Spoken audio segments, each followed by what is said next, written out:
Good day, viewers. Welcome to my YouTube channel. My name is Henry Ekuna, and today we'll be discussing on the introduction to the anatomy of the upper limb and the lower limb. So I'll be drafting out my topic on the board, and before we talk about our course outline.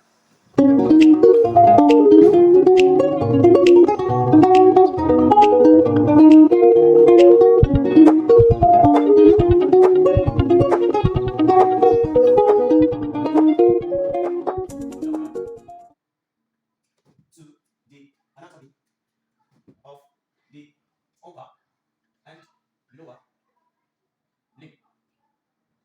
So after this, we have to bring out our course outline so that we have a guide. Join this. So let's bring out our topic. Permit me to use another marker so that it will be more, the course outline.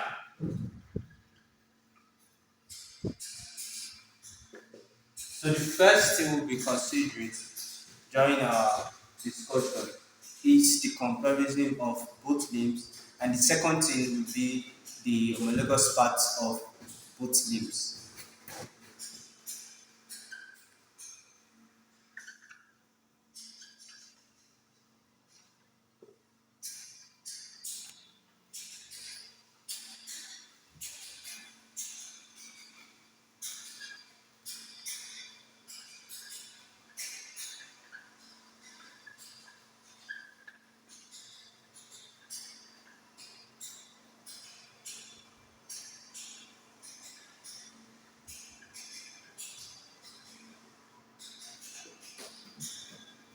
Go.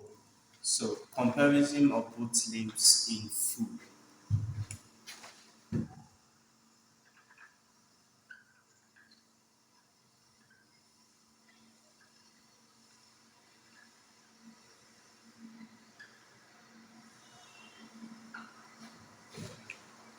Now, first and foremost, it's good when studying the anatomy of the upper limb and the lower limb.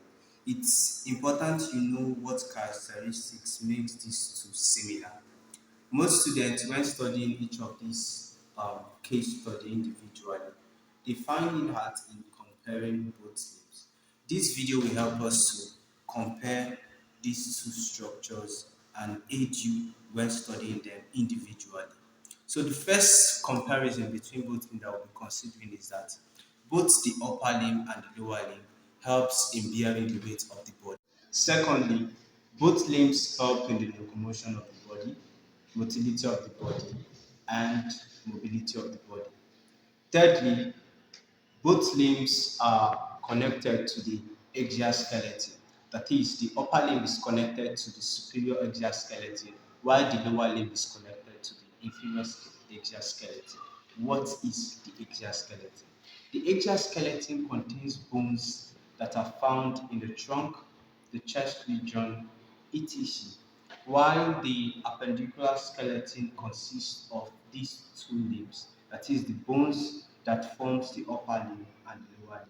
I hope this is easier to understand that the axial skeleton is connected to the upper limb. Fourthly, both limbs have two pairs each. That is, the upper limb is right-sided and also left-sided, together with the lower limb, which is right-sided and left-sided. You see that both of them are still comparing and having similar features. Lastly, both limbs are divided into two parts. We have the girdle part and the free part.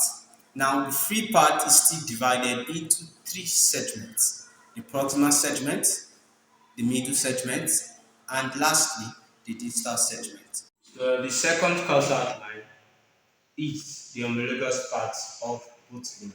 So, I'll be drafting out my table here so that we can see each feature these both structures have in common. So, I'll be having my table here. I have a straight line and then an horizontal line here. Here will be for my upper limb,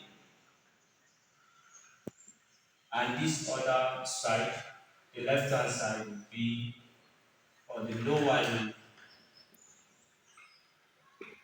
So the first feature we'll be considering is the girdle part. Remember in our last video or in our first course outline, the last comparison of both limbs, we said both limbs are divided into two parts, the girdle part and the free part.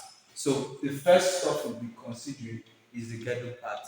And the upper limb have a girdle part, the lower limb have a girdle part. So the first thing here will be the shoulder girdle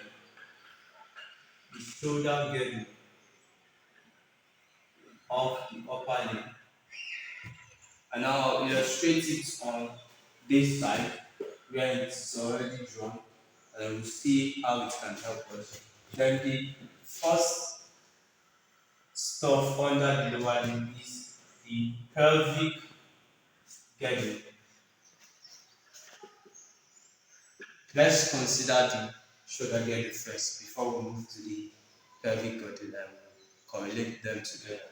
The shoulder girdle is made up of bones, and these bones include the clavicle,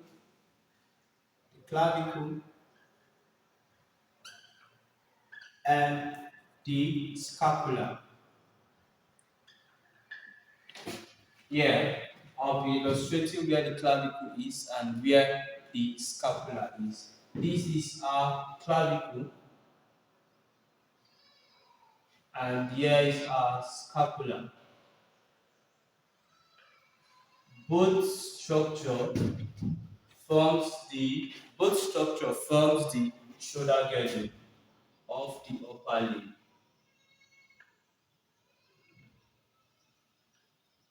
As you can see, we have our scapula here and we have our clavicle forming the shoulder girdle. Now, in considering the lower limb have a girdle part, which is called the pelvic girdle. Now, the pelvic girdle is made up of bones, and they include four bones. The first bone, which is called the ilium. The second bone is called the ischium. The third bone is called the pubis, while the last bone is called the sacrum. They all form the girdle part of the lower limb. Three of these bones are also called the hip bone.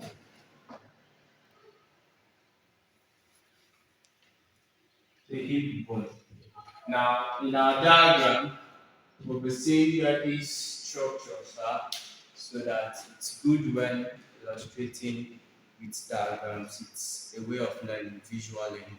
So we have ilium here, which is the most superior bone of the lower limb.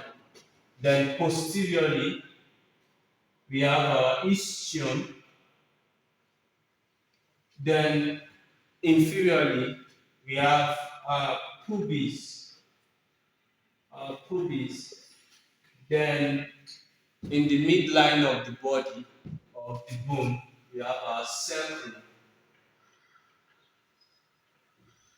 Our sacrum, four bones. One, two, three, four. One, two, three, four. So they all form the shoulder girdle. These, these, and these all form they all form the pelvic girdle of the lower limb. Of the lower limb. Don't forget, of the lower limb. While these form the shoulder girdle of the upper limb. Now, the second feature we'll be considering is our joints. Both structure have an intermediate joint between the arm and the girdle part, or the thigh and the girdle part of the lower limb. So, the joint found in the upper limb is called the shoulder joint. Sometimes I normally abbreviate my joint as JT. So note that. So and then the joint that is found here is called the hip joint. Just as the way we have our hip bone, we have our hip joint. Now, the shoulder joint, which is formed between the head of the humerus, and the head of the scapula, forms the shoulder joint, while the hip bone is formed by the head of the femur and the um, articular part of the hip bone. So it's all the same. These having the head of the femur. Sorry, this having the head of the femur, while this is having the head of the humerus. All forming the joint found between the arm and scapula. This formed by between the femur and the articular surface of the hip joint of the hip. Sorry. So both joints. Don't forget, both joints are both called a ball and socket type of synovial joint. So you see how both of them are correlative. So that is that. So the third stuff we'll be considering under the upper limb is uh, arm. Now, this is your arm, the arm region of the upper limb. Now, the arm is made up of a single bone, which is called the humerus. And now, the humerus is the longest bone found in the upper limb. Now, we'll see how this thing correlates with the lower limb. Now, the arm is with a single bone called the humerus. The humerus is the longest bone in the upper limb, and also it is a single bone found in the arm region of the upper limb. Now, under the lower limb, we have the thigh region. So, in our diagram, this is where the thigh is. The thigh. Now, the thigh, just as the arm is made up of just a single bone, the thigh is also made up of a single bone called the femur. And the femur is the femur is the longest bone and the largest bone of the upper limb. Don't forget, both of them they are both having a single bone, and each bone are the longest part of each limb. So don't forget, the thigh is having a bone called the femur. So both of them, they are both a single bone, and secondly, they are the longest bone of each limb. So the fourth stuff we'll be considering, or the fourth feature from both diagram, is another joint. Wow, another joint. And under the upper limb, the joint that is found here is called the elbow joint. The elbow joint. The elbow joint is formed um, by the lower end of the humerus and the upper end of the two bones that form the forearm, while that of the lower leg, we have a joint called the knee joint. Now, the knee joint is formed by the lower end of the femur and the superior end of the two bones that form the leg. Don't forget, this is formed. This side we have our elbow joints here, elbow joints. The lower end of the humerus and the superior end of the two bones that forms the forearm all form the elbow joint. The same thing applies to this side. The lower end of the femur together with the two bones that forms the leg all form the knee joint. Very important, don't forget knee joint.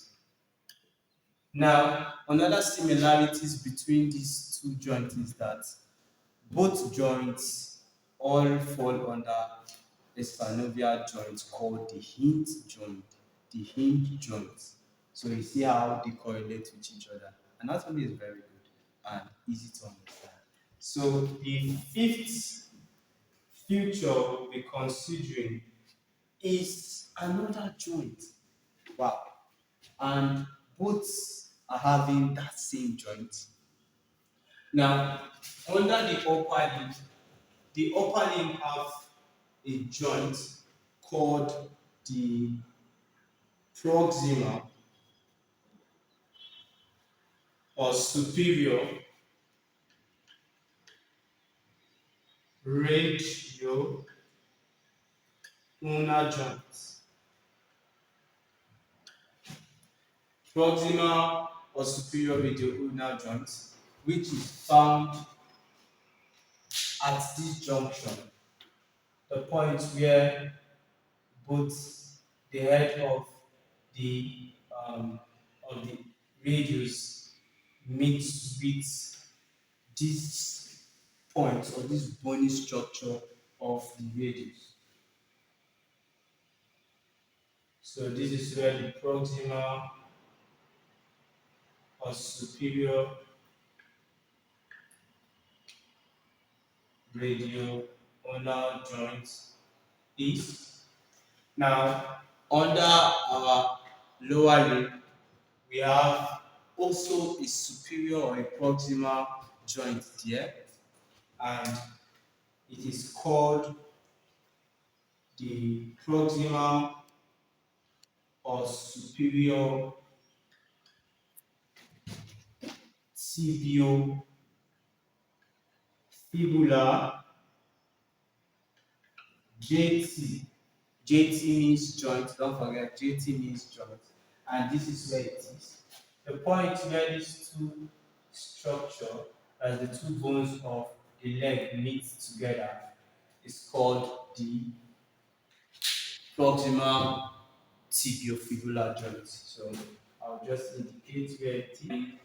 The next feature will be the distal joint that is formed between these two bones. Together with the lower limb, the distal joint that is formed between these two bones. Now, we have a distal or inferior radioulnar joint. The same thing applies to the lower limb. The lower limb also have a distal or inferior tibiofibular joint. Tibiofibular joint. So both of them are having a distal joint and a proximal joint between, yeah, between these two bones. So easy to understand. Now the eighth feature or the eighth homologous part of this of these two structure will be a joint also, and under the upper limb the joint is called the wrist joint. The wrist joint. The wrist joint.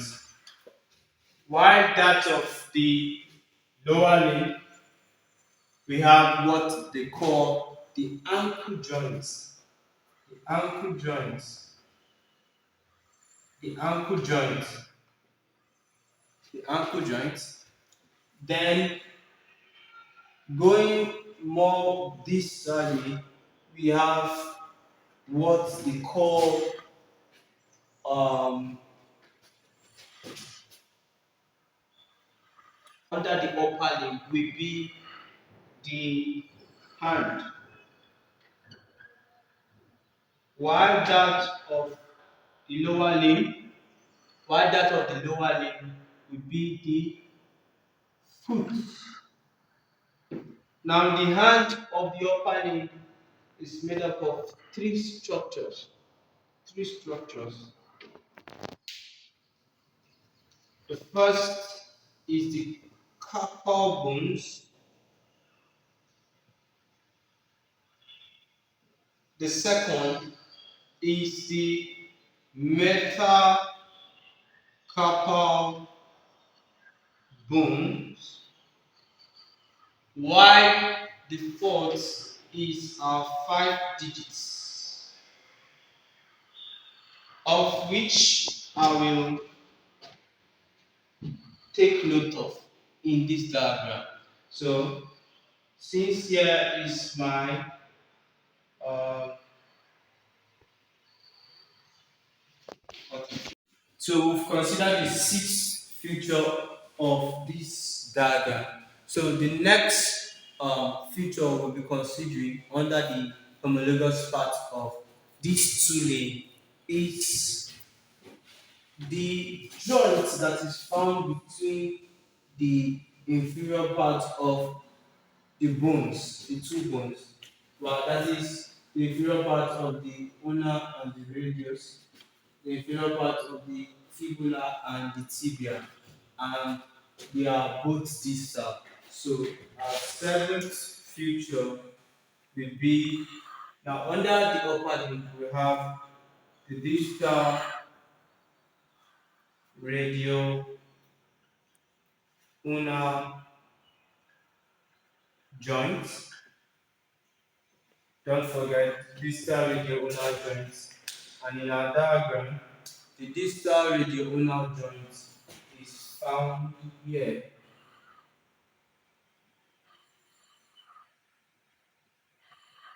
Distal radial ulnar joint. Now, under the lower limb, the seventh feature we will be considering is also a joint, just as we said here, we have a distal radial ulnar joint. Same thing applies to the lower limb. We also have a distal tibiofibular joint, and this joint is formed at this point, the point where the inferior part of the tibia and the fibula articulate. So here we have the distal tibiofibular joint. Don't forget, both of them are in the distal joint, while they are in different planes, but it's still the distal joint. So the eighth feature we'll be considering under the upper limb is another joint, and this joint is called the wrist joint. The wrist joint. Now, the wrist joint is found here, here.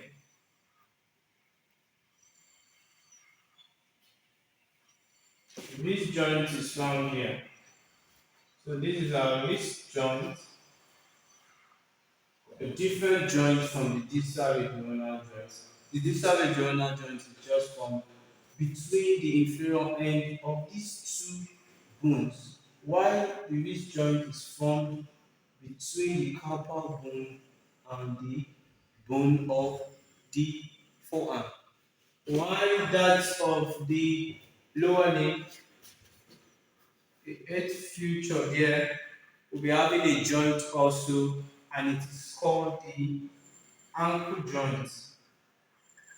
The ankle joint. Now, the ankle joint is formed here. The ankle joint, the ankle joint. So it is formed within three bones, between three bones.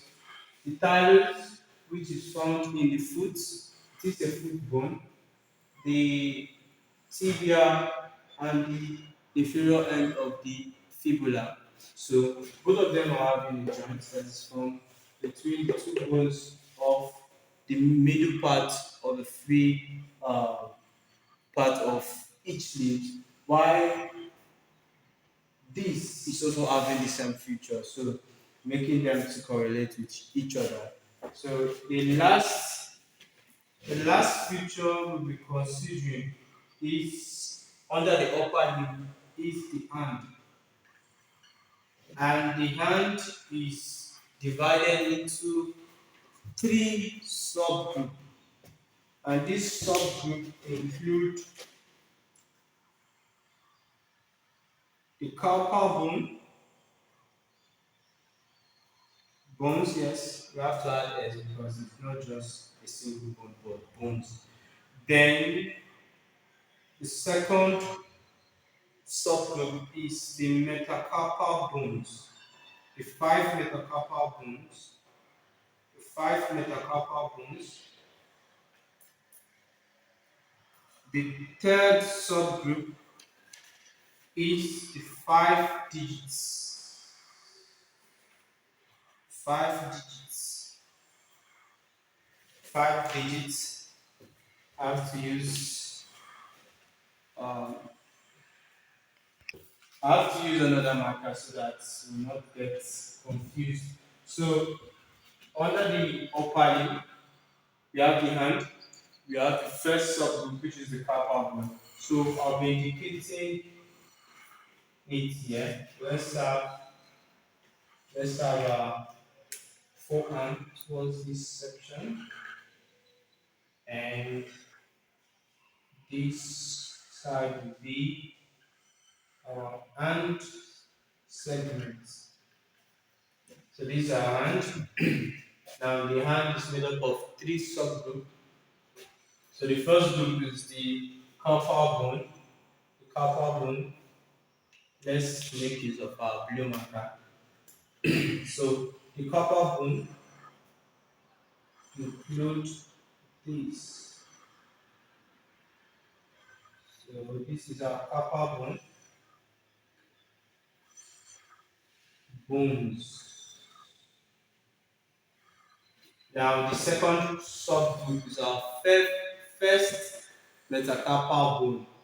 First metacarpal bone include 1, 2, 3, 4, 5. 1, 2, 3, 4, 5. First metacarpal bone. Sometimes I abbreviate it as MC bones. MC bones. It's easier to remember. Metacarpal bone. We have the carpal bone, metacarpal bone, MC bones. So we have MC bones. They are five in number. Don't forget they are five in number. And we also see that of the lower limb and see the numbers of bones found here at that region. So let's still stick to our upper limb. So we have five metacarpal bones. Now the last subgroup is our five digits. Our five digits, which includes 1, 2, 3, 4, and 5, all forming our five digits. Wow. And then the ninth sub ninth feature of the lower limb, we still have something called the foot. Now the foot is also subgrouped into three subgroups. Sorry, we have three subgroups of the foot, just like the hand. The hand has three subgroups, and so we have the foot, just as the hand of the upper limb. It has three subgroups. The same thing applies to the foot. The foot has three subgroups, and this group includes the first. Let me use the green marker. So, no. Yes, the first group is the tarsal bone. The tarsal bones, just like the way we have the carpal bone here, we have the tarsal bone. You see, they are getting Yeah. similar. So the second subgroup is called the metatarsal bone. Just like the way we have the metacarpal bone, which are numbered as 5 bones. The same thing applies to the foot. The foot has 5 metatarsal bone. 5 metatarsal bone. So metatarsal bone. Then the third subgroup is the 5 digits. We have the 5 digits here. We have the 5 digits here. So 5 digits. So let's go to our diagram. We'll see how it's going to work. So we have our foot here, our foot with the red marker, just like the way we have the hand here.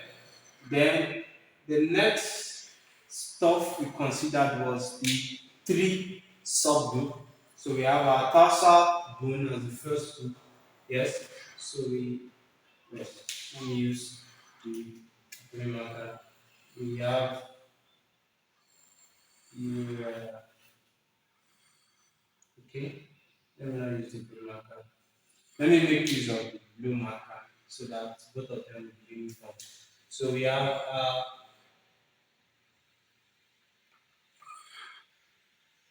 tarsal bone, tarsal bone, and the next subgroup is our metatarsal bone, also known as the empty bone. Instead of saying the MC bone here, which falls under the upper limb, here we say the empty bone. I have to use an abbreviation, the empty bones, which are numbered 5. I have 5 metatarsal bones, and the last subgroup is 5 digits 1, 2, 3, 4, and 5, making up 5 digits. We've come to the end of this video. We've considered all the homologous parts of both upper limb. Hope this video was helpful enough to understand the relationship between the upper limb and the lower limb. I still remain Henry Kuna. Please do not forget to subscribe and like our YouTube channel. Thank you.